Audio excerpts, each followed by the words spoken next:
তুমি খুব ভালো কথা বলো, এই কথাটা আমরা সবাই শুনতে চাই, তাই না? কিন্তু প্রশ্ন হলো যে পাবলিক স্পিকিং শেখা কেন দরকার?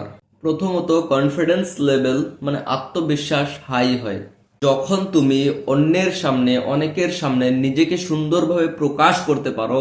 তখন তৈরি হয় তোমার নিজের প্রতি বিশ্বাস।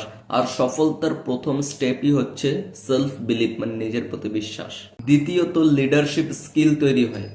একটা টিমকে ম্যানেজ করতে হলে, একটা ক্লাস বা বিজনেস নেতৃত্ব দিতে হলে তোমাকে কথা বলতে জানতেই হবে। তৃতীয়ত, তোমার আইডিয়া ছড়ায়। তুমি যদি ভালো কিছু জানো, ভালো কিছু পারো, কিন্তু তুমি যদি সেটাকে মানুষের সামনে প্রকাশ করতে না পারো, কথা বলতে না জানো, তাহলে মানুষ তোমার ট্যালেন্ট কি আছে বুঝবেই না। তাই আজ থেকেই ট্রাই করুন যে বাড়িতে যদি পাবলিক স্পিকিং শিখতে চাও, বাড়িতে আয়নার সামনে মিনিমাম 2 মিনিট কোনো একটা ছোট বিষয় নিয়ে, টপিক নিয়ে কথা বলা, প্লাস বন্ধুদের সামনে ছোট বিষয় নিয়ে কিছু কথা বলা।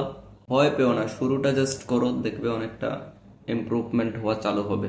মনে রাখো, যে ভালোভাবে কথা বলতে জানে সে দুনিয়া বদলাতে জানে। শেখো পাবলিক স্পিকিং আর বদলাও নিজের ভবিষ্যৎ। Thank you so much.